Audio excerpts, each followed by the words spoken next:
Salut à tous, vous regardez Campus Channel, on est ensemble pour 1 heure de chat décomplexé avec l'EPITA pour son programme ingénieur. Avec nous pour en parler le directeur de l'école Joël Courtois. Bonsoir Joël. Bonsoir. Ainsi qu'une étudiante en 4e année, Juliette Garot. Merci d'être avec nous à tous les deux. On va passer tout de suite dans le vif du sujet avec le pitch.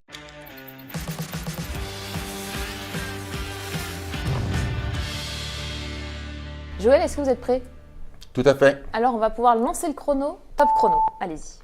Alors l'EPITA est la grande école des ingénieurs du numérique. C'est-à-dire que c'est à la fois une école d'ingénieurs qui répond aux critères de la commission du titre d'ingénieur, formation à la fois scientifique, technique et orientée business, mais c'est également une école entièrement dédiée au métier du numérique. Donc nous allons couvrir tous les champs de ce secteur absolument fabuleux, de l'intelligence artificielle à la robotique, à l'embarqué, en passant par les systèmes d'information, la cybersécurité, bref, toute la panoplie.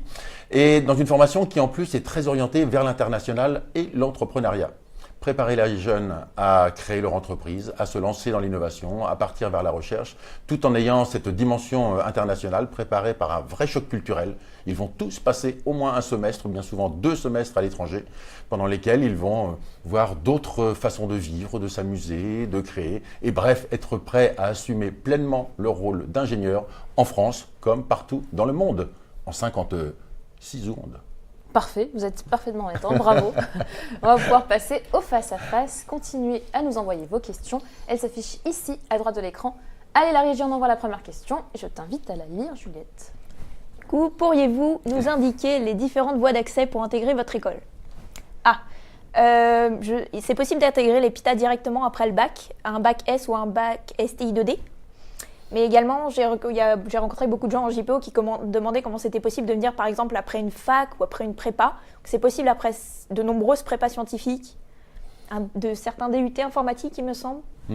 Et il y a des voies parallèles, mais que je ne pourrais pas vraiment citer, peut-être plus vous. Plutôt le directeur de parler maintenant. Ah oui, la principale voie de recrutement, c'est la terminale S. Parce que les jeunes passionnés d'informatique, en fait, savent très tôt vers quoi ils veulent aller.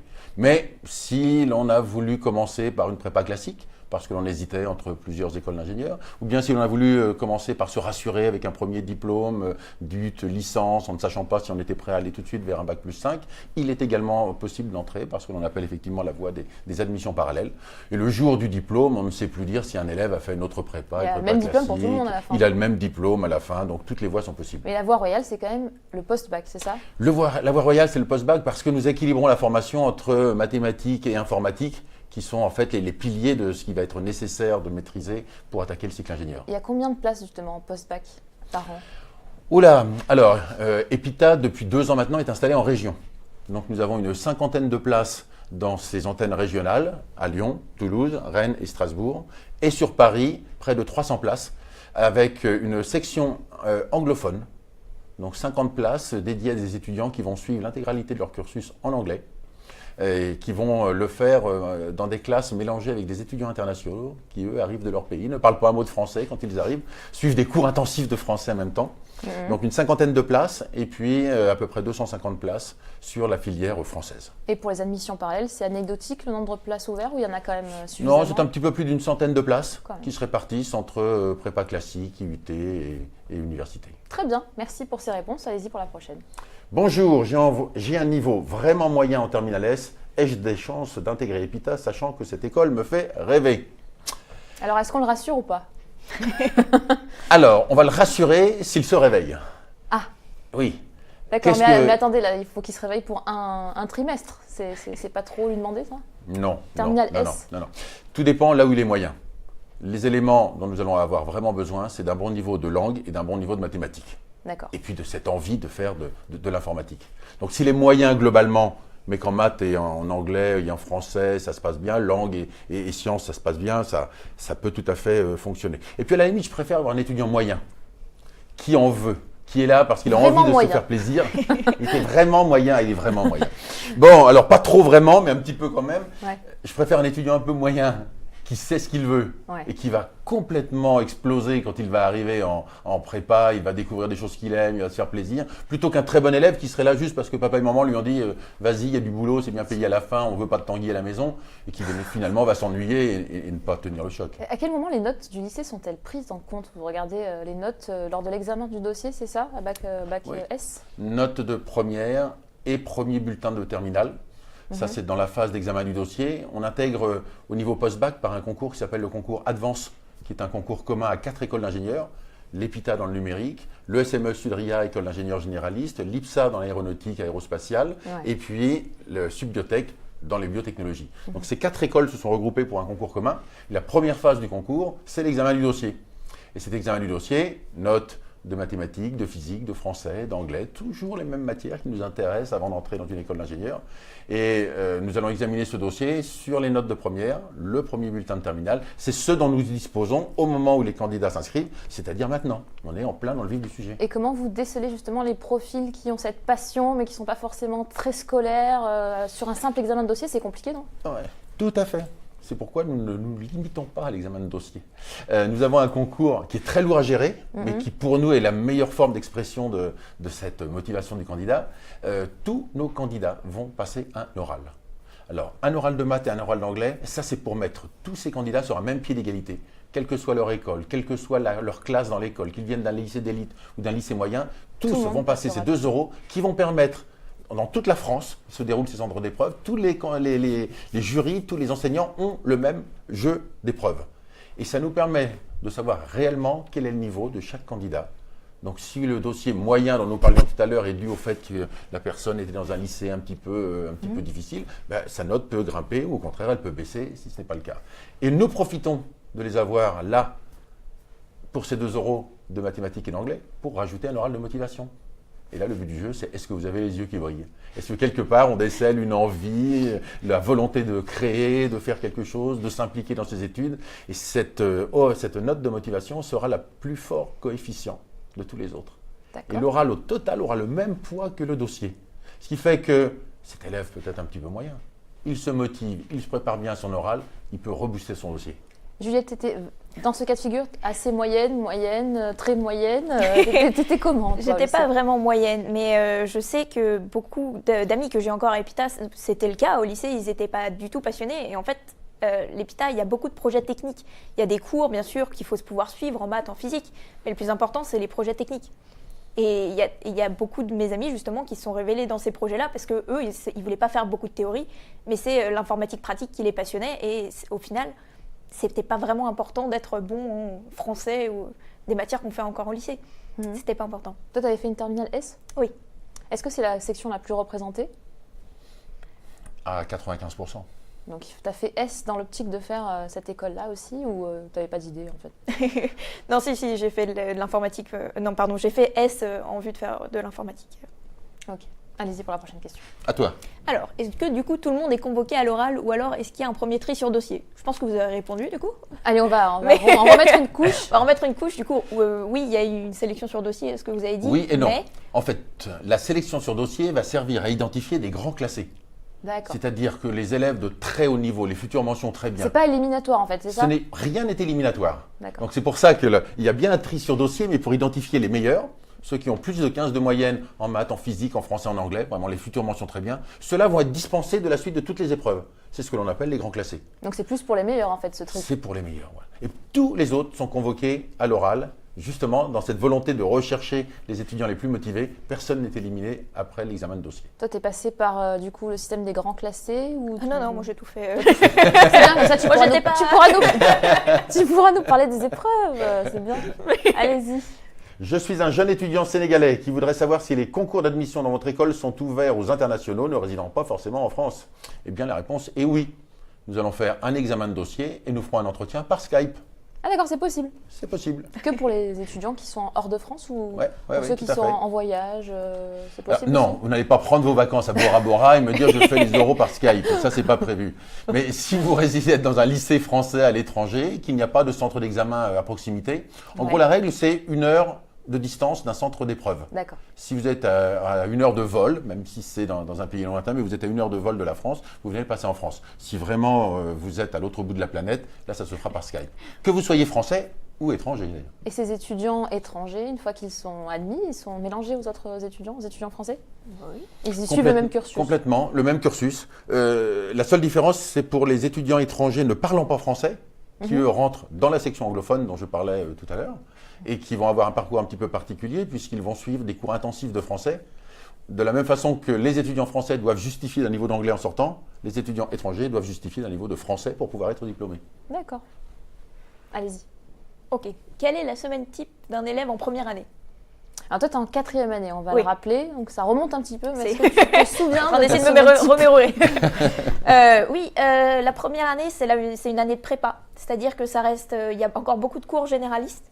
Il y a des cours du coup de physique, de maths, de langue. Il y a Ce beaucoup qu'on de appelle cours la d'anglais. prépa intégrée. La prépa intégrée, oui. Mhm. Mais il y a également du coup des cours techniques qui font que c'est pour ça que c'est intégré à l'EPITA. Il y a 3 heures de TP technique par semaine, avec du coup le TP à terminer et à rendre chaque semaine au professeur. Mhm. Ça t'a semblé difficile comme année par rapport au lycée? Non, non, c'était différent par contre. Moi personnellement, j'ai choisi en fait l'EPITA parce que j'en avais assez. J'ai décidé de pas faire une prépa classique parce que j'en avais assez de faire des cours extrêmement généralistes comme on faisait au lycée. Et c'est pas le cas du coup en prépa intégrée? Non, il y en a toujours autant, mais c'est compensé par des cours plus techniques, des cours d'informatique. Il y avait des cours dont j'ai complètement oublié le nom. Architecture des systèmes. Architecture des systèmes qui était De l'algorithmique aussi, de Il l'algo. y avait de l'algorithmique aussi, voilà, c'est ça. Il y avait énormément de cours techniques spécialisés sur l'informatique qui permettaient déjà de commencer et de ne pas faire 2 années de lycée plus pour intégrer des grandes écoles et qui permet de savoir directement si c'est un sujet auquel on s'intéresse et qui permet de confirmer que c'est l'informatique que je voulais faire en fait, personnellement. Du coup, oui, c'était à la fois des cours techniques, à la fois des cours théoriques, mais c'est du 9h-18h, c'est... Ouais, c'est ce que Ça j'allais te demander. C'est le continue même à- rythme que sur le lycée, c'est-à-dire qu'on a cours Ouais. du lundi au vendredi, voire le samedi, ou pas du tout? Je crois qu'on ne travaillait pas le samedi, mais c'était encore un rythme très lycéen pour les 2 premières années. Ça commence à changer en cycle ingénieur, du coup, 3, 4e, 5e année, mais... Que dit le directeur? Elle a raison. Tout à Elle a fait. une bonne mémoire. Ah oui, tout à fait, tout à fait. On a l'habitude de dire qu'un étudiant est certain de réussir sa prépa à l'EPITA s'il bosse simplement à mi-temps. Pas plus de 12 heures par jour, En plus ou en comptant les au cours? total. En total. Alors, quand vous dites à un 12 heures de lycéen qu'il va travailler 12 heures par jour, beaucoup tombent en des attaques de syncope quand même assez Oui, oui. avancées. Mais en fait, il faut avoir une relation à l'enseignement qui est complètement différente. Jusqu'au lycée, on subit la classe parce qu'on n'a pas eu le choix. C'est papa et maman vous ont dit, vas-y, passe le bac et tu discuteras plus tard. Quand on rentre dans le supérieur, on a choisi ses études. A priori, oui. On passe d'un système où vous avez de pauvres profs qui essayent de faire rentrer des choses dans votre cerveau, à des étudiants qui essayent d'extraire ce qu'il y a dans le cerveau du prof. Donc la notion de travail n'est plus du tout la même. Passer du temps avec des copains sur des projets, même si on y passe des heures, des soirées ou des week-ends, finalement on se fait plaisir avec des copains à travailler sur un projet. Donc la relation au travail doit complètement changer par rapport au lycée. Et c'est ça la grande transformation qui se fait quand on passe dans le supérieur. Donc la pédagogie est différente, c'est-à-dire que c'est un peu système de classe inversée. De la classe inversée, nous avons mis sur pied des systèmes de classe inversée numériques, ce qui fait que la plupart des cours ont été numérisés. Non pas un prof simplement filmé, mais un mélange de séquences vidéo, de quiz, de questions. Et ces cours numérisés, du coup, l'élève peut les revoir autant de fois qu'il le veut avec des copains, la veille des partiels souvent. Bref, il y a tout un travail. Ah oui, comme tout bon étudiant. Et donc, il y a tout un travail qui peut se faire de façon complètement différente de ces classes inversées. Les profs sont toujours là, bien entendu, pour les TD, les TP, la mise en œuvre, l'accompagnement. Mais il y a cette grande facilité du cours numérique qui est offerte à tous les étudiants. Et lors de la première et même de la deuxième année, il y a ce qu'on appelle un tronc commun et on se spécialise à partir de quelle année? La 4e, la mienne. Donc là, quand tu es en 3e année, il y a encore beaucoup de cours avec plusieurs Oui. étudiants. Vous êtes combien par promo? Je crois qu'on est 400. 400 dans une 400. même classe ou vous êtes En fait, répartis sur... Ça a pas, à partir de les 2 premières années de prépa intégrée, les classes sont importantes. Il y a des classes, des séparations réelles. À partir de la 3e année, c'était une histoire de promotion. On était 400, on travaillait tous ensemble. Et c'était une année où on a eu énormément de projets en parallèle de nos cours. Du coup, les cours étaient en amphi et il y avait théoriquement des classes, mais au final, ça n'avait pas d'importance parce que la plupart du temps, on faisait des groupes avec des élèves ou des amis à nous et on faisait des projets en fait. Du coup, la séparation n'est pas vraiment réelle. Je pense qu'à partir de maintenant... Disons qu'en prépa, la taille des groupes de TD, puisqu'il n'y a plus de cours en tant que tel, les cours ayant été numérisés, Ce n'était pas encore le cas à ton époque. Si, Si, tu as eu les premiers. j'ai t'as eu eu les premiers, c'est la première année. Oui, la première année. On dirait qu'elle est très vieille quand on dit. Allez, toi, très bien. Et donc, les cours, aujourd'hui, ils ne sont plus que des TD. Et les TD se font à 35-40. D'accord. Les TP, on redivise encore en deux. Quand on arrive dans le cycle ingénieur, on commence à avoir des amphis avec des cours magistraux plus classiques, où l'on peut être 200, 300 dans un amphi selon le cours. Ça se redivise après, quand on arrive en 4e et 5e année, avec les majeurs, les spécialités dernière année, où cette fois-ci, la taille dépend de l'effectif de la majeure. En général, c'est entre 30 et 50 étudiants par majeur. Ok. Vas-y pour la longue question. Une longue question. Bonjour, actuellement en classe de terminale, ma voix est l'info. Déjà, c'est un bon début. J'ai envie de faire une école d'ingénieur et j'ai du mal à me décider entre l'EFRE, le SIEA et l'EPITA. Je n'arrive pas à faire mon choix. Quelles sont les différences entre ces écoles d'informatique? Merci pour vos réponses. Ça, c'est pas une bonne question pour un directeur d'école. Pourquoi? Parce qu'il va falloir que je sois totalement objectif et dire, oui. et dire que nous sommes les Sans meilleurs. langue de C'est bois. pas bien, c'est pas bien. Non, je plaisante. Qu'est-ce qui fait vos ce sont forces? 3 écoles d'ingénieurs. Oui. Donc déjà, cela veut dire que ce sont 3 bonnes écoles, puisqu'elles sont toutes habilitées par la commission du titre d'ingénieur, et que s'il y en avait une qui était mauvaise, eh bien, elle ne serait pas dans cette habilitation. Donc ce sont 3 Pour bonnes l'instant, vous écoles. n'aidez pas à faire son choix. Ça ne l'aide pas à faire son choix, tout à fait. Après, les projets des écoles ne vont pas être exactement les mêmes. L'EPITA, notre image de marque, est dans la qualité du développement, le fait que nous soyons capables d'aller très loin dans les développements de tout type.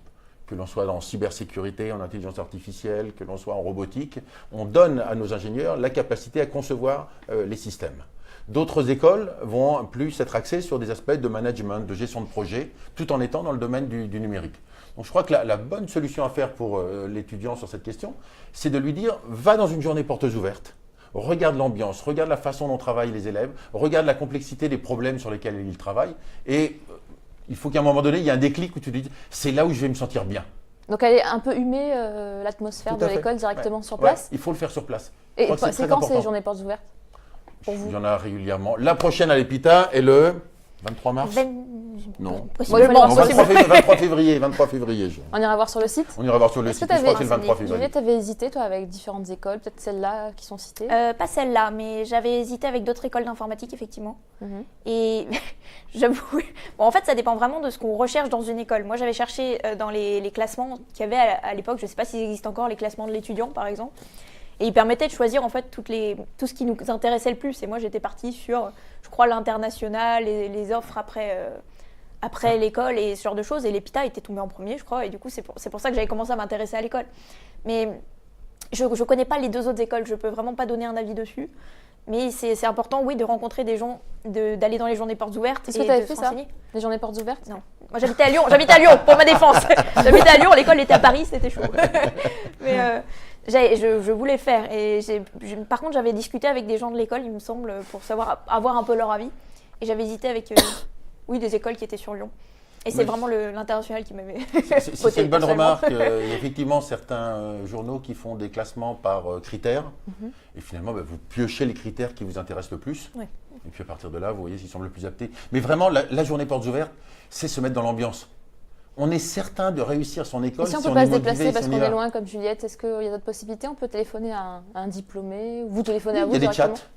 Il y a des chats qui sont organisés, donc on peut poser des questions en direct. Il y a les journées portes ouvertes. Il y a Comme également maintenant, des journées immersives. Où là, on va passer une journée dans l'école. Ça dépasse la journée Ouais, portes il y en a ouvertes. bientôt. Je crois qu'on en parlait l'autre jour avec la communication. Il y a une journée immersive qui permet en fait d'avoir un point de vue sur toutes les majeures et les spécialisations de l'école le 27 février, je crois. Ça va être un escape game ou un truc, je sais pas, ils tentent quelque chose. Ça a l'air sympa. C'est pour ça que j'ai retenu. Mais Ok, on ira voir sur le site peut-être pour avoir plus d'infos. Alors, on va faire une petite pause dans les questions tout de suite et on va passer aux 3 mots max tabou.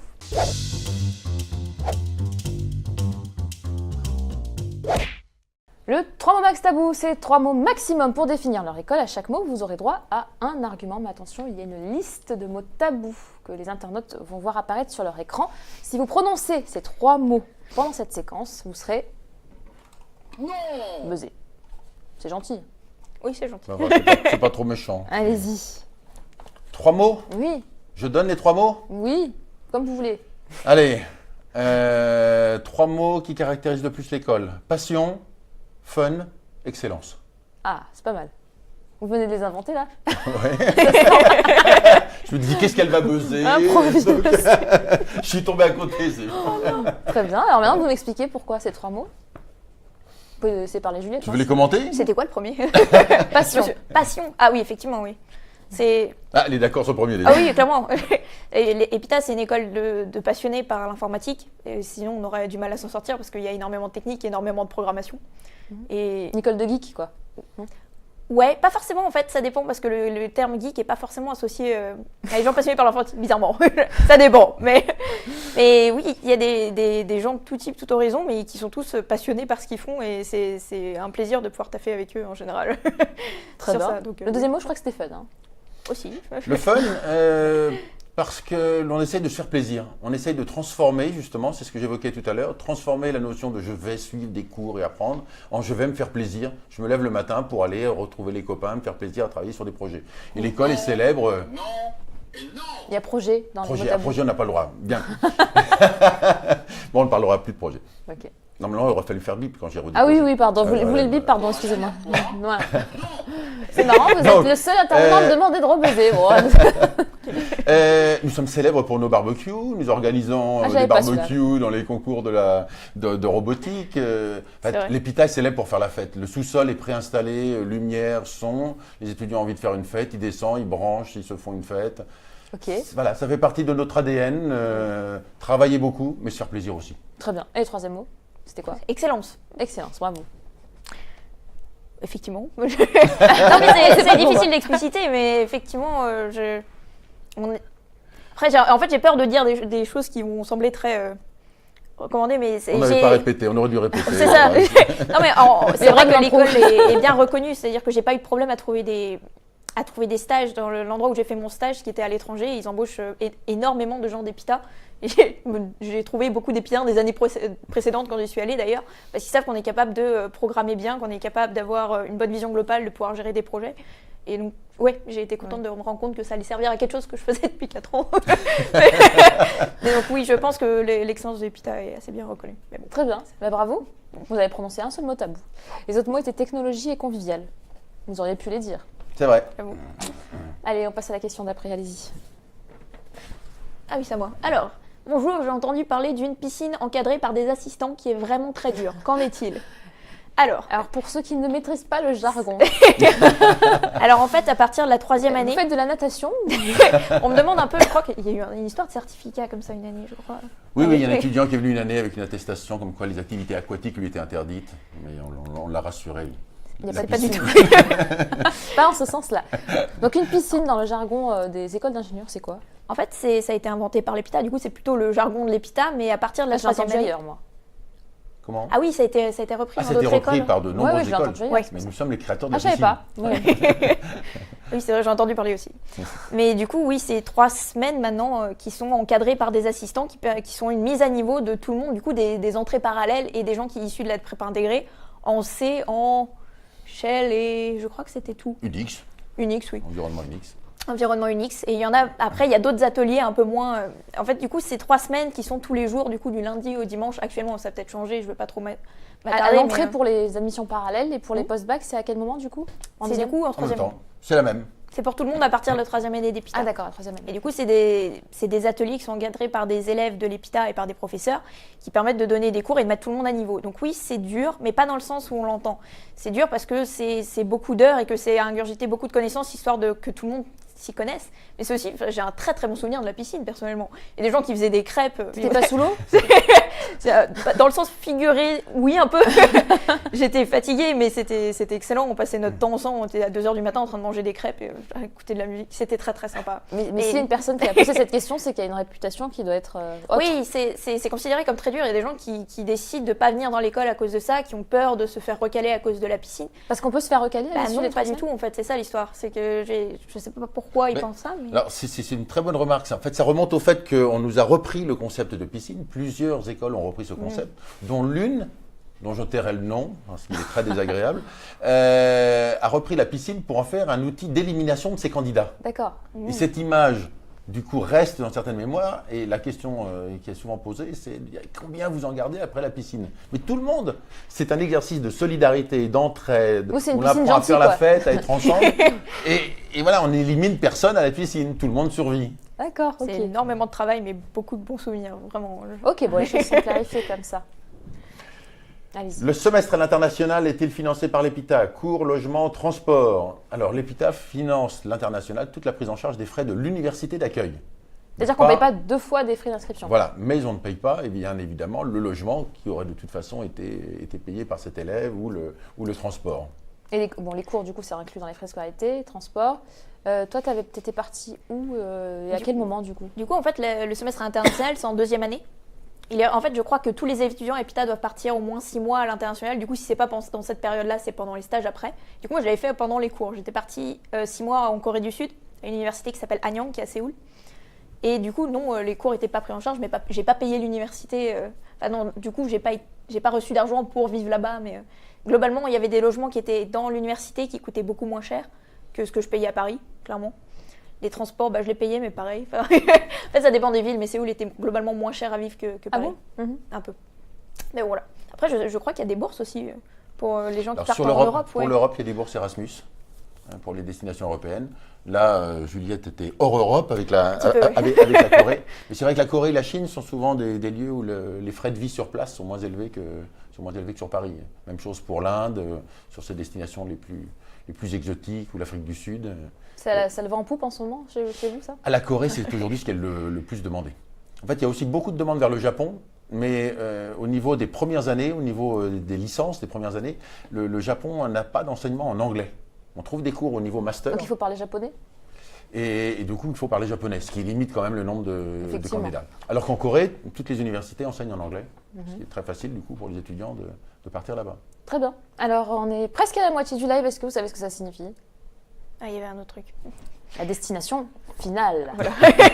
C'est ça.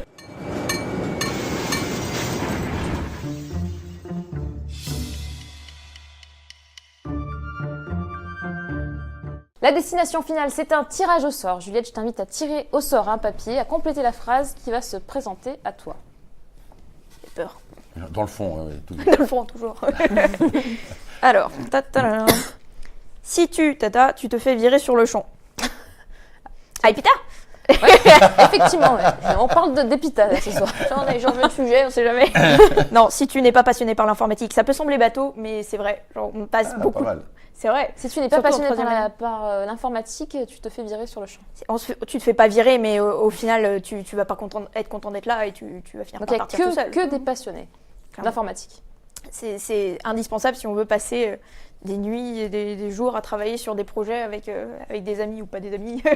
En groupe, c'est indispensable. Et vu que tous les cours sont techniques et sur l'informatique vers la fin, ça va pas être possible autrement. Du coup, peut-être passionné. Vous confirmez ou vous complétez avec autre chose? Je suis d'accord. On n'est pas forcément passionné au moment où l'on arrive dans l'école. Certains le découvrent, n'ont pas fait grand-chose. Mais la passion va se développer où l'élève va nous quitter. Et si y a d'autres moyens de se faire virer de l'école? À part Oui, mais là on rentre dans des choses pas sympas. Si vous tuez votre voisin, c'est pas accepté. On ne sera pas viré que de l'école. Voilà. Là, non, mais il y a des règles. On va pas circuler dans l'école avec des drogues, avec des armes. Bref, tout ce qui est relativement classique. Auquel cas, on n'est pas joueur du tout sur ces aspects-là. C'est vrai que c'est souvent évoqué, les informaticiens travaillent beaucoup, ils font des projets, la nuit, est-ce qu'ils ne vont pas utiliser des substances un petit peu bizarres? Donc la règle est très claire. Vous êtes strict? C'est strict là-dessus. Et même chose, il y a un contrôle de l'alcool dans l'école. Ce n'est pas interdit dans les fêtes, parce que ça fait partie aussi de notre culture française d'avoir un peu d'alcool dans les fêtes. Mais l'alcool est strictement distribué par un groupe d'étudiants formés aux règles d'hygiène. Et les étudiants sont identifiés, portent des bracelets. Si un étudiant a bu les 2 ou 3 verres auxquels il a droit, eh bien on lui dit non, c'est terminé pour cette soirée. C'est organisé. C'est très organisé et ça permet de se faire plaisir tout en évitant les dérapages. Très bien. Non, c'est bien. Merci beaucoup pour ces réponses et pour cette destination finale. On va pouvoir passer à la suite des questions. Allez-y. C'est à moi, je crois. Ouais. Quels sont tes conseils pour préparer le concours Advance? Alors, j'avais pas ça à mon époque, mais j'ai entendu parler l'année dernière pendant les recrutements. J'ai suivi un peu, je sais pas pourquoi. Je crois qu'il se faisait ça à côté de moi, je sais pas pourquoi. Mais il y a une application, je crois, qui permet de répéter à l'avance les écrits en tout cas. Il y a des sessions d'entraînement, il y a des sessions d'échauffement où on peut venir passer des oraux, je crois. Et les sujets sont en ligne, en tout cas les annales. On peut savoir à quoi ça ressemble. De 1, c'est pas vraiment compliqué. Parce que je me souviens des oraux, c'était en anglais comme lire un texte et savoir expliquer certains détails. Et en maths, c'était des exercices basiques. C'est vraiment montrer qu'on a compris les bases de ce qui se passe. C'était pas extrêmement compliqué. Et pareil pour les écrits. on peut les voir, il y a des annales, on peut les répéter et il n'y a pas de souci avec ça. Et est-ce que c'est des épreuves qu'on peut retrouver par exemple au bac? Est-ce que quand on révise le bac, on révise aussi les épreuves? Oui, c'est le programme de terminale. Oui, c'est le programme de terminale. Oh là là. Donc pas besoin d'avoir un entraînement spécifique en fait. Non. Si? Non, l'entraînement, il peut être intéressant pour se préparer à répondre sur des feuilles QCM. Oui, parce qu'avec QCM, c'est vrai qu'on n'a pas forcément... On n'est pas forcément habitué à ça. Si on se trompe et qu'on veut changer sa réponse, il faut savoir qu'on peut annuler une case de QCM pour la refaire à côté. Des petits détails pratiques comme ça. Et les QCM sont très évolués. Ce ne sont pas des QCM, genre est-ce que le théorème de, oui, vrai, faux. Les QCM, ce sont en fait des exercices qu'il faut résoudre. Et à l'issue de l'exercice, il y a une batterie de questions qui démontre qu'on en a su faire. Et si on coche tout, on perd des points, non? Et on va cocher. Bien sûr. C'est le système. Il y a un contrôle de cohérence. Non, c'est fait par des gens qui sont experts de la création de QCM. Et vous pouvez répondre par hasard, récolter quelques points. Et puis un peu plus loin dans l'exercice, montrer qu'en fait, vous n'aviez rien compris et vous reperdez les points que vous aviez acquis au départ. Il y a une vérification de cohérence dans la conception de l'exercice. Et j'ai vu par ailleurs que sur votre site, il y avait des sessions d'entraînement aussi, si on voulait s'entraîner en groupe avec d'autres élèves qui passent le concours. Ou même en temps réel avec l'application Concours Advance. Vous pouvez même vous chronométrer comme une vraie épreuve, vous lancez le chronomètre, vous répondez aux questions et à un moment donné, ça s'arrête. Et les sessions d'entraînement sont en France et en région d'ailleurs, il me semble. Pour les gens qui veulent veulent justement se déplacer. On n'est pas obligé d'aller à Paris, je crois qu'il y en a à Lyon, Toulouse. Exactement. Les dates, je ne connais pas les dates. Mais... Tu avais fait ça toi? Non, moi ça n'existait pas, je pense. Ou alors j'étais pas au courant, j'étais pas très bonne à trouver les informations à l'époque. Et pour l'oral de motivation, parce qu'on n'en a pas trop parlé, comment tu t'étais préparée? Est-ce que tu t'y étais préparée? Un peu, mais j'avais pour le coup aucune idée des questions qu'ils allaient me poser. C'était globalement pourquoi l'EPITA en fait, qu'est-ce qui montre que tu as envie d'intégrer une école d'informatique? Quel projet tu avais fait avant? Enfin, je parle mais moi, du coup, quel projet j'ai pu faire avant qui montrait que je m'étais un minimum intéressée au sujet avant de choisir une école? Parce que, comme je dis, c'est une école technique et c'est vrai que si on n'a pas fait donc il faut mettre quand même en avant quelque chose de concret. T'avais fait quelque chose de concret, toi? Moi, j'avais juste fait... j'avais appris à programmer un minimum, mais j'ai fait l'option ISN au lycée, qui m'avait montré que j'aimais bien ça, la programmation, et que j'avais envie de voir un peu plus loin. Il n'y a pas besoin d'avoir fait des gros projets ou d'être un expert ou de savoir que c'est exactement ça qu'on veut faire là tout de suite, mais au moins de montrer qu'on a cherché un petit peu, parce que sinon on va se retrouver dans un environnement qui ne va pas du tout nous plaire potentiellement en fait. C'est ça l'histoire. C'est bien d'avoir touché un petit peu à la programmation, non pas que l'on attende un niveau particulier. On prend les gens 0 km simplement parce qu'ils ont eu des expériences très diverses. On ne peut pas compter sur une base fiable. Mais y avoir goûté, c'est s'être rendu compte si quelque part ou pas on avait l'ADN de l'informaticien. L'informaticien, c'est quand même... l'informatique, c'est une science un petit peu spéciale. Ça va devenir une science. Il y a enfin un CAPES. On vient d'annoncer la création du CAPES d'informatique, peut-être une agrég. C'est quand même une science où vous avez beau avoir tout compris à la théorie, c'est pas pour ça que vous êtes capable de faire quelque chose qui marche du premier coup, contrairement à ce qui se passe dans les autres sciences. Donc il y a quand même un état d'esprit particulier. On est à la fois très scientifique et en même temps curieux de la découverte par l'exercice. Et on réalise un projet, il peut tomber en marche du premier coup, c'est exceptionnel. En général, il ne fonctionne pas. Et là commence à arriver l'excitation de l'informaticien de comprendre pourquoi ça ne fonctionne pas, alors qu'a priori, on a fait tout ce qu'il fallait. Donc, s'être entraîné sur de premiers exercices de programmation, c'est se rendre compte si finalement on trouve ça plutôt excitant d'avoir à chercher la solution en permanence, ou si au contraire on a la position de dire c'est très compliqué, ça ne marche pas, je verrai ça quand on m'aura expliqué à l'école, on n'a pas tout à fait la fibre. Est-ce que vous faites passer des oraux vous déjà? Personnellement. Ouais. Est-ce que vous voyez des étudiants qui savent dans quel métier précisément ils veulent aller ou des gens qui savent juste qu'ils veulent travailler dans l'informatique mais qui n'ont aucune idée des débouchés? Alors aujourd'hui, il y a des gens qui arrivent, des lycéens qui arrivent avec une idée très claire. Ce qui monte fortement en puissance en ce moment, c'est la cybersécurité. C'est l'une des spécialités de l'école. C'est en train vraiment de rentrer dans les esprits parce que nous sommes en train de bâtir une société numérique qui est quand même extrêmement fragile d'un point de vue de cybersécurité. Donc beaucoup viennent dans ce domaine-là. Traditionnellement, ils venaient aussi pour l'IA.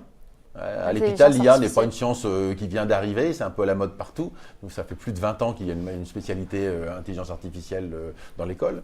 Ce sont également les systèmes embarqués, le traitement d'images, les jeux vidéo. Donc beaucoup viennent déjà avec cette idée.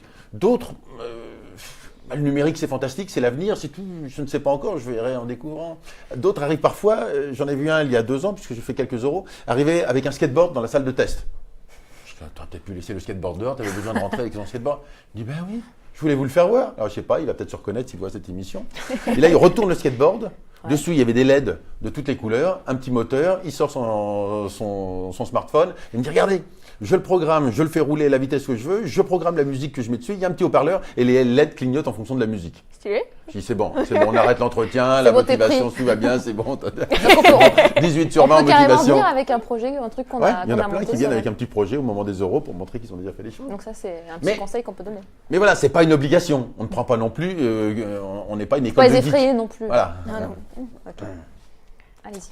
Qui sont les enseignants d'EPITA, des professionnels, des élèves de classe supérieure? Alors, on va répondre à ça de façon très précise. Dans le cursus de l'école, les classes préparatoires, on vous donne des fondamentaux.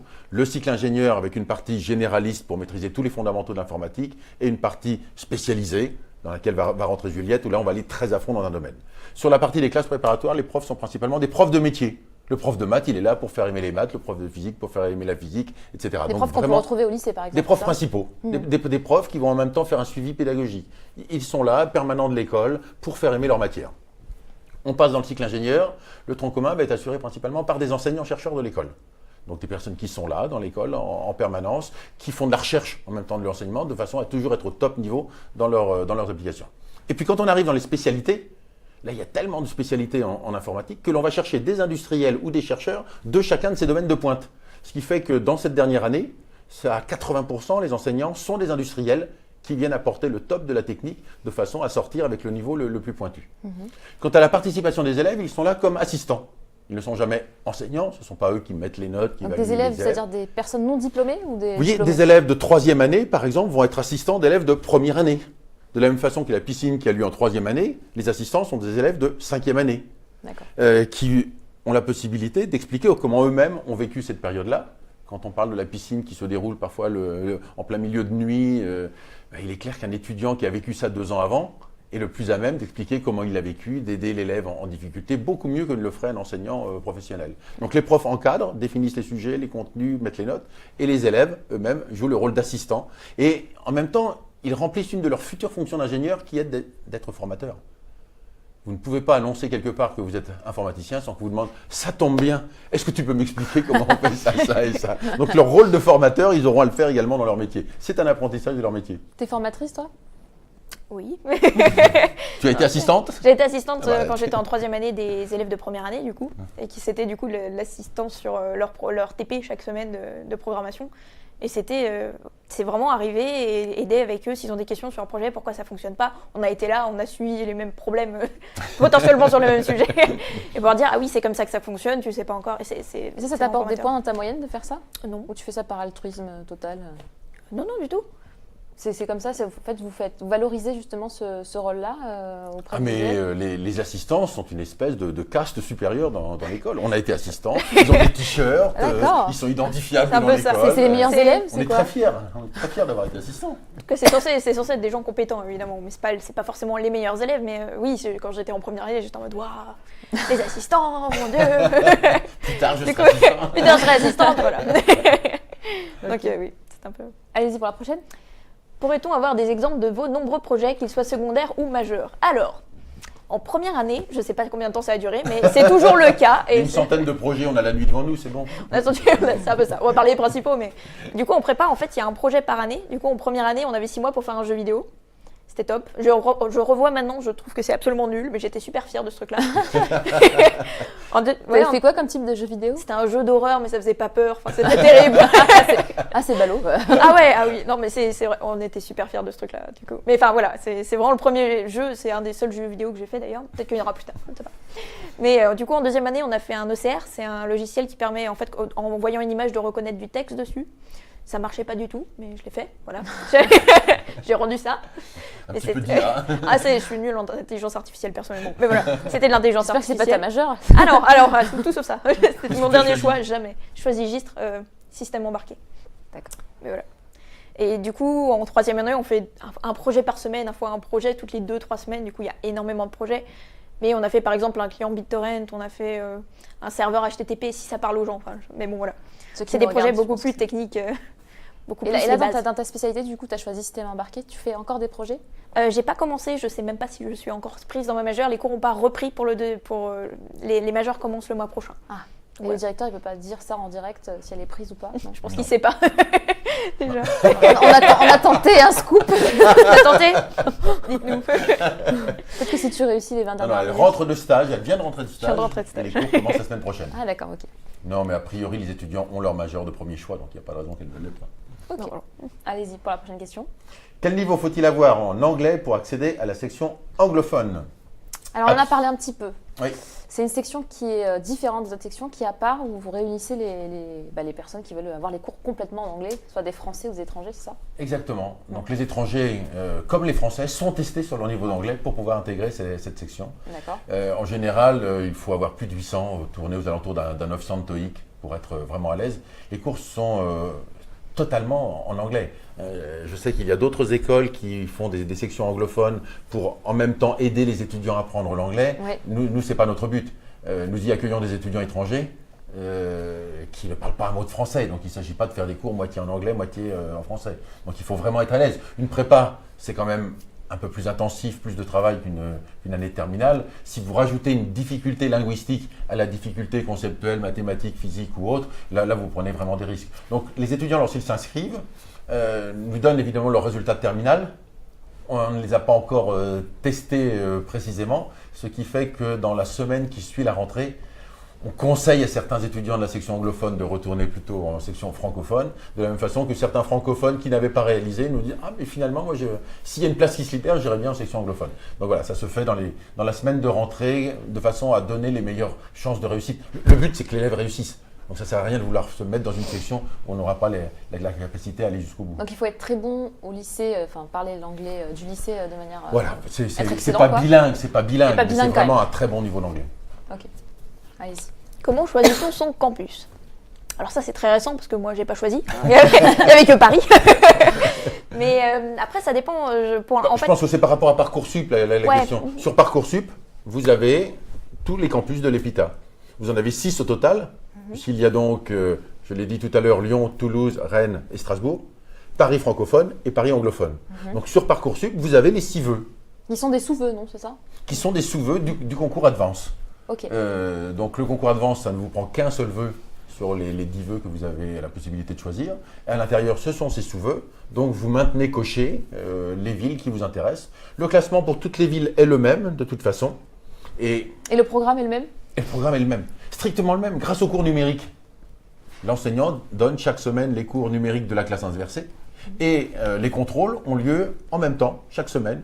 Pour nous, avoir une classe à Lyon ou à Toulouse, c'est la même chose qu'avoir une classe à Paris un tout petit peu plus éloignée. D'accord, donc on choisit en fonction de la géographie des Exactement. parents par exemple, ou là où on Exactement. souhaite aller. On peut aller dans une ville qui n'a rien à voir avec sa ville d'origine. Tout à fait. Voilà. Je sais que tous les campus sont vivants au niveau associatif. Ça se Oui. passe bien. Je sais que Lyon est parti au ski l'année dernière, je crois. Je dois Et vous amuser au bien. voyez des moments où vous réunissez tous les campus Oui, il y a, c'est il y a vrai, un oui. séminaire d'intégration nationale où toutes les Qui a régions, lieu où toutes les Paris. régions sont regroupées sur Paris. Bah, pour l'instant, le plus simple, c'est quand même de faire venir les régions sur Paris. Non, le sud, ouais. Donc il y a 2 ans, ils avaient fait un jeu de piste dans Paris avec des petites vidéos à rassembler. L'année dernière, il y avait une partie chez Mickey, ce qui n'est pas le plus fun d'ailleurs parce que du coup tout le monde était dispersé. Donc c'est le bureau des élèves qui travaille à la préparation de cette intégration des nouveaux venus sur le campus de Paris, mais également sur les nouveaux venus des campus de région. Ok, Non, c'est top. allez-y. Peut-on faire sa première année de cycle ingénieur en alternance? La réponse est oui. Si on commence le cycle de l'alternance, d'ailleurs, ce n'est pas seulement pour la première année, on peut faire les 3 années du cycle ingénieur en alternance. D'accord. La prépa, non. La prépa, vous êtes encore en train d'apprendre des fondamentaux. En revanche, les 3 années du cycle ingénieur peuvent se faire en alternance. Ouais. C'est ouvert aussi bien à nos propres élèves de la prépa intégrée, mais aussi à des entrées externes. Et très souvent, ce sont des jeunes qui ont d'abord fait un premier cycle en alternance. Typiquement, un IUT en alternance, Donc, il y a quand il nous l'habitude de rejoint, aura l'entreprise. envie de continuer à travailler. C'est de l'apprentissage ou du contrat pro? C'est de l'apprentissage. D'accord, donc c'est un excellent moyen pour financer aussi. Vous financez Son l'intégralité de vos études et vous êtes Et rémunéré en même temps. pour avoir accès à l'alternance, il faut simplement trouver une alternance où vous les aidez. Alors, ça fait partie de nos fiertés de pouvoir dire qu'avant même de partir en vacances au mois d'août, ils ont déjà tous leur entreprise. Donc, mais ça, c'est grâce à vous ou c'est grâce à eux? C'est grâce à nous. Nous organisons des speed dating où toutes les entreprises qui pendant l'année nous ont contactés en nous disant si vous avez un apprenti, ça nous intéresse. dès que les recrutements commencent, et ils commencent samedi prochain, une fois par mois, il y a une session d'admission de tous les Bac plus 2 entrées parallèles. Et au fur et à mesure que les admissions sont prononcées, nous mettons en contact ces nouveaux venus, s'ils souhaitent faire de l'alternance, avec des entreprises qui nous ont contactés pendant l'année. Ce qui fait que ces réunions de speed dating permettent au mariage de se réaliser et l'élève peut partir en vacances en sachant déjà dans quelle entreprise il sera à la rentrée. T'as choisi alternance ou pas du tout toi? Pas du tout, mais j'ai des amis qui l'ont fait et ça se passe très bien. T'as choisi stage? Ah, tu fais un stage? Ouais, j'ai fait un stage là de 6 mois, j'en reviens, j'étais en Irlande, à Arista Network, c'était très bien. Et je referai du coup un deuxième stage dans 1 an, exactement de 6 mois. Donc si on n'est pas en alternance, on a quand même un moment si où on on n'est va pas en s'inscrire dans alternance, l'entreprise à un moment ou l'autre. Il y a des stages en prépa, ce qu'on appelle le stage ouvrier. Le but du stage ouvrier, c'est d'aller faire autre chose que de l'informatique, de découvrir d'autres métiers et de se dire que finalement, on est bien en informatique. Et puis, le cycle ingénieur, c'est une année de cours, 6 mois de stage, une année de cours, 6 mois de stage. D'accord. Donc c'est pas comme une alternance. C'est une forme d'alternance sur longue période, donc ça ne rentre pas dans la définition classique de l'alternance, mais on est au plus près des entreprises. Et Juliette, tu étais dans quelle entreprise toi en stage? Du coup, Arista Networks, ils font des commutateurs réseau. Du coup, c'était en Irlande, à Dublin. C'était très sympa. Ça t'a permis de choisir ta spécialisation après? Oui, j'étais dans une équipe qui travaillait sur du bas niveau, sur des ASIC, sur justement un peu de l'embarqué. Et ça m'a permis d'avoir une première vue là-dessus et de me dire que oui, clairement, c'est ce sur quoi j'aimerais travailler Et tu avais des vraies missions, enfin... Ah oui, oui. T'étais pas assigné au café à la photocopie? Ah, absolument pas. Non, c'était vraiment bien. Je suivais les processus. Il y avait un processus d'apprentissage où il y avait des cours qui étaient donnés aux nouveaux arrivants. J'étais dedans alors que j'étais une stagiaire. C'était génial. Et j'ai été assignée dans une équipe où j'ai travaillé 4 mois sur un vrai projet qui doit partir en prod en mars, je crois. Du coup, ils sont un peu mal en ce moment, mais non, c'était top, vraiment. Ravie d'avoir travaillé là-bas. Rémunéré, très bien rémunéré d'ailleurs. Combien? 2900, quelque chose. 2900. Ah, mais c'était un stage ou c'était un emploi? C'était un stage, oui. Mais après, à l'étranger, les salaires sont très bons à l'étranger. Et t'as pas eu envie de tout arrêter pour rester là-bas? Si. On dirait, j'ai fait non, ouais. Okay. Mais oui. Non, mais les pays anglo-saxons rémunèrent assez bien les stagiaires. Surtout en informatique. Je ne sais pas je savais pas combien tu étais, mais ça ne me surprend pas forcément. Sur les stages de dernière année aux États-Unis, que ce soit côte Est ou côte Ouest, les stagiaires sont entre 5 et 6 000 $ par mois. D'accord, ouais. On a envie d'être en stage, du coup, à ce niveau-là. Bon, il reste un quart d'heure avant la fin. Est-ce que vous savez où on en est? Vous avez bien révisé? Les gens, les 3 personnalités. Les gens. C'est l'heure des gens. C'est l'heure des gens. Ils vont nous les donner. Qui suis-je?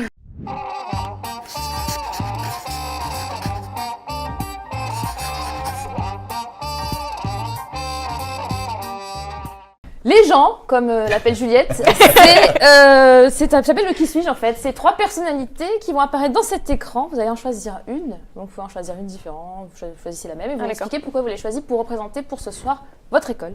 Donc, on a pour commencer Elon Musk. Donc, vous pouvez me demander si vous ne savez pas qui c'est. On a Q. Donc là, c'est dans James Bond, dans Skyfall le dernier, mais il existait aussi dans les derniers James Bond. Apparemment, c'était un plus vieux, plus âgé. Et Marissa Mayer, qui est ex-PDG de Yahoo, qui est passée par Google et qui vient de créer un incubateur d'entreprises technologiques. Vous avez choisi qui? Il ne faut pas prendre les 3. Ouais, c'est ça. Parce qu'ils vous plaisent tous les 3 à ce point? Ah bah oui. J'ai mal fait mon travail. On est dans l'innovation, on est dans le numérique, on est dans la création d'entreprises. J'étais trop sympa ce soir. J'aurais dû mettre Patrick Sébastien. J'aurais dû l'attacher plus. Non mais c'est vrai, on est dans notre univers là. Ouais. Les 3 représentent l'entrepreneuriat, pas tout lui. Mais lui, j'étais grave fan de lui quand j'étais. C'est le geek de James Bond, lui. Ah bah oui. Lui, il donnait envie de rentrer à Epita. Allez, choisissons, positionnez. Allez, vas-y. Commencez. C'est trop difficile. Tu veux qui? En fait, Elon Musk. Je pense qu'Elon Musk représente pas mal dans le côté qu'il a d'être...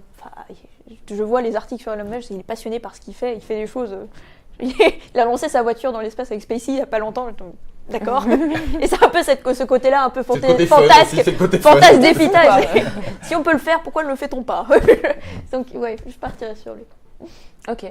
Vous êtes d'accord? Oui, je dis, les 3 me convenaient bien. J'avais une petite faiblesse quand même à choisir une femme. Parce que nous avons tellement de mal J'ai cru que vous alliez dire, vous en avez tellement de femmes, je dis, ah ouh. Non. Lorsqu'il y en a une, on a envie de la mettre en valeur. On en a envie la preuve, Julie était là ce soir, pas du tout représentative de la promo. Elle me faisait moins envie. Tu te sens pas trop seule d'ailleurs? On va parler du coup du sujet parité. Tu te sens pas trop seule? En fait, la question se pose pas en général. C'est-à-dire qu'il n'y a pas à se sentir seul parce qu'au final, on est toujours entouré de 400 personnes. Et il n'y a pas de question de solidarité. J'avais peur justement, je sais que quand j'étais au lycée, je traînais qu'avec un groupe de femmes et j'ai été assez surprise. Du coup, j'arrivais dans un environnement avec bah oui, justement, ça peut faire peur, ça aussi, non? Ça me faisait peur, mais au final, ça s'est bien passé dans l'intégration. Vraiment, parce que la question, c'est juste pas posée en général. Après, il y a toujours ce que j'appellerais des crétins, mais comme il y en a partout, surtout dans les écoles d'ingénieurs. Hein, oui, il y en a aussi, oui. Du coup, en ratio, il y en a moins. Mais du coup, c'est vrai que voilà. Mais il faut pas être... Il n'y a pas d'histoire de compétences qui se met en place. Et du coup, c'est assez facile de remettre les gens à leur place. Qu'est-ce que tu me racontes? Mais voilà. Ok, très bien. Merci beaucoup d'avoir joué le jeu du qui suis-je. On va pouvoir passer à la suite des questions. Allez-y. Faut-il avoir un niveau minimum en programmation pour accéder à votre formation après le bac? Alors, je crois qu'on y a déjà répondu tout à l'heure. La réponse est non. Aucun niveau de prérequis. On peut être nul. On peut être nul complètement. Oui, mais quelqu'un qui arrive, et ça s'est déjà produit, alors je ne dis pas qu'il faut le répéter, mais quelqu'un qui arrive en disant « Écoutez, je rêve de l'EPITA, mais vous n'allez pas me prendre. J'ai essayé de programmer dans 3 ou 4 langages. Tout ce que je fais de plantes, j'y arrive à rien. Je suis le plus gros des nuls. J'ai essayé de bricoler ma bécane, j'ai mis le feu à la maison. Je suis alors, quel intérêt du coup? Je suis le pire des nuls. Pourquoi on voudrait venir à l'EPITA si on est nul en informatique? Pour vous, c'est vraiment la personne. Je suis nul, je n'arrive à rien faire. Et malgré ça, j'ai toujours encore plus envie d'en faire. Ben voilà, ça c'est un futur informaticien. Quelqu'un qui arrive en disant j'ai essayé jusqu'au bout. On va lui permettre de réussir. Mais on ne peut pas éviter l'informatique dans votre école, non? On ne peut pas? On ne peut pas éviter l'informatique, il n'y a pas d'autre voie, en fait, c'est le débouché phare. Oui, non, mais c'est l'école d'ingénieur en informatique. Ça va être chaud d'éviter. Donc s'il est nul, c'est ce que vous voulez dire? S'il est nul, il ne restera pas nul, c'est ça? Non, clairement, on ne va pas le laisser rester nul. Et à partir du moment où il est passionné, on fera quelque chose ensemble. Ça se fait. Ok, d'accord, c'est bien résumé. Allez-y. Qu'appelez-vous pédagogie numérique? J'en ai aucune idée. Jamais entendu ce terme. Il y a des choses sur votre site apparemment. C'est peut-être le fait que j'ai évoqué tout à l'heure ces classes numériques inversées. Donc cette pédagogie numérique, c'est le fait de pouvoir bénéficier de cours numérisés. Le prof est en hologramme ou pas du tout?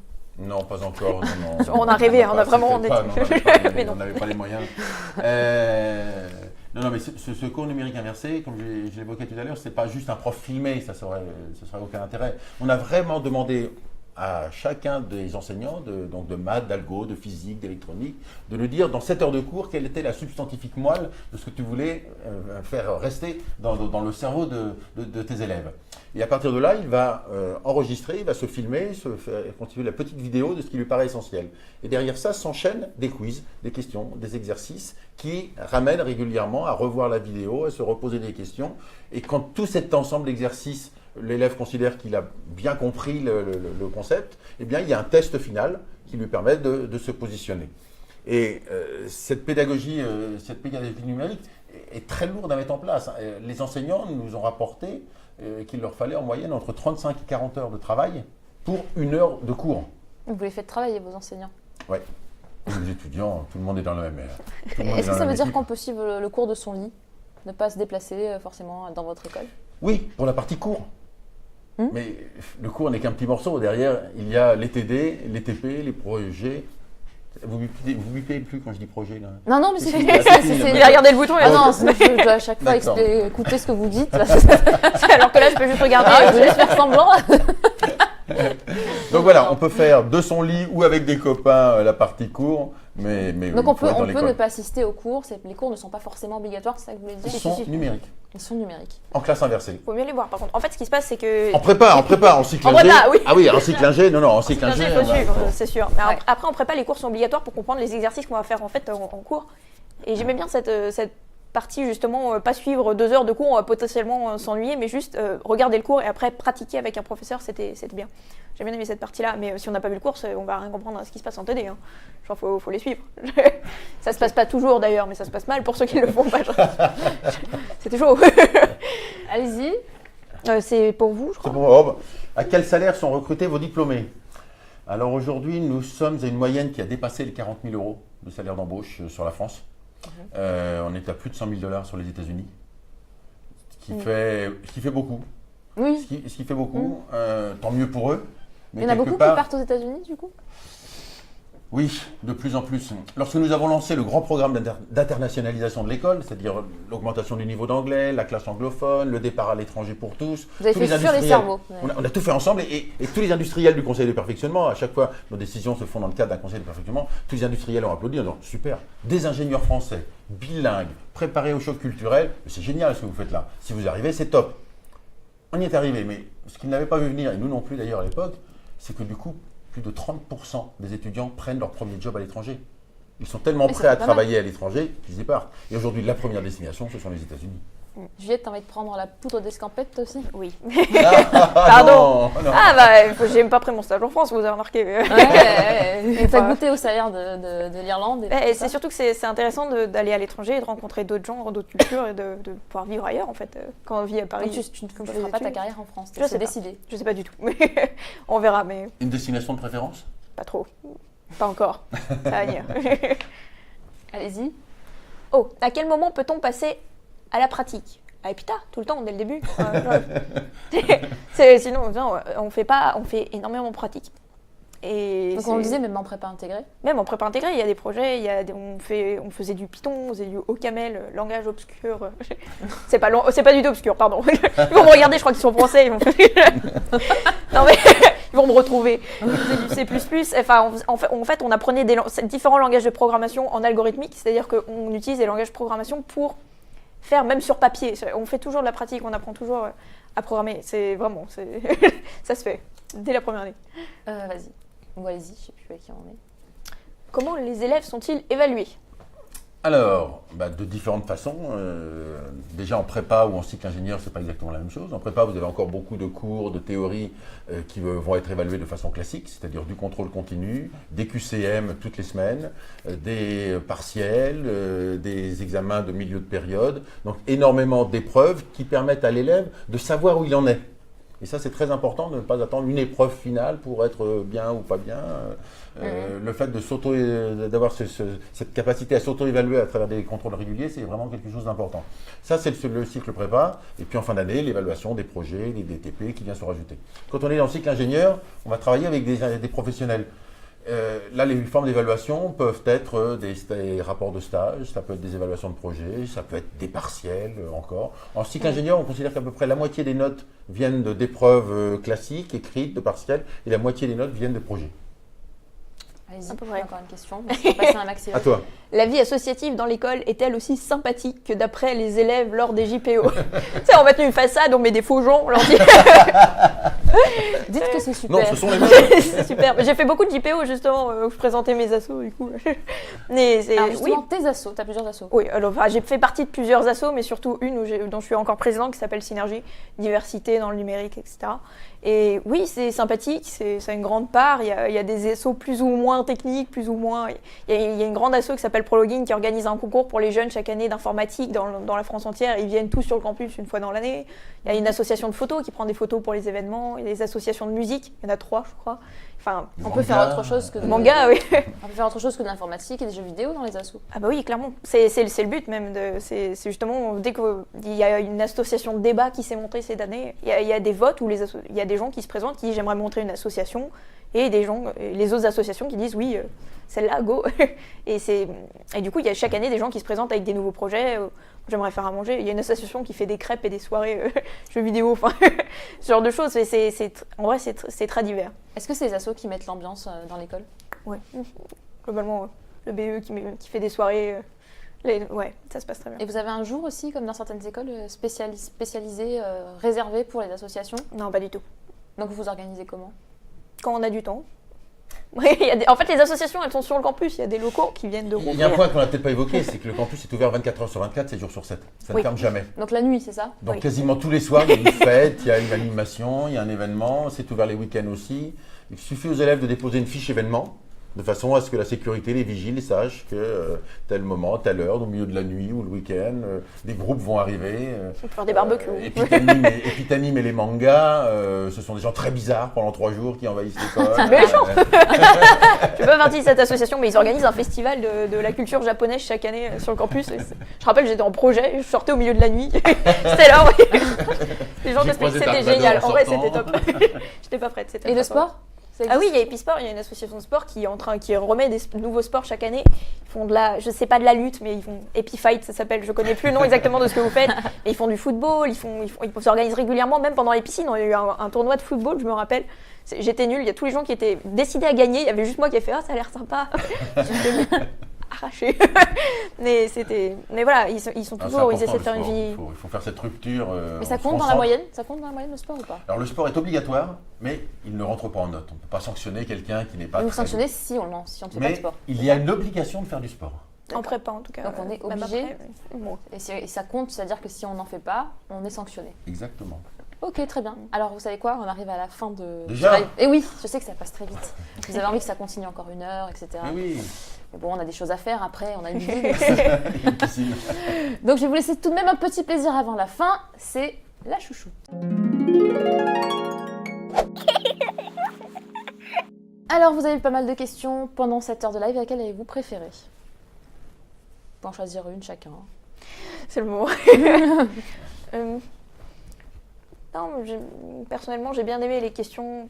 Enfin, c'est triste à dire, mais les questions qui menaient par exemple sur la vie associative, parce que moi j'en fais partie, et c'est vrai que c'est une grande partie de la vie de l'école, et c'est toujours sympa à pouvoir, à côté du gros travail de l'école et intensif, avoir des endroits auxquels se reposer, des événements auxquels participer, et d'avoir toujours des gens avec qui être présents, quoi. Et pour vous, Joël ? Alors, ce que j'ai préféré, c'est peut-être pas une des questions, c'est la synthèse que vous m'avez fait faire, en synthétisé en passion, fun et, Les 3 mots. excellence. Les Et 3 ces mots, 3 vous avez mots, aimé, finalement, c'est je crois que je vais les noter quelque part là. Utilisant On les s'en servira pour les slogans de Passion, l'école. fun et excellence, je crois. Exactement. Très bien. Et Vous, c'est c'est la séquence que improvisé. j'ai préférée. Bah, Et parfait, 2 c'est heures, une c'est séquence à nous.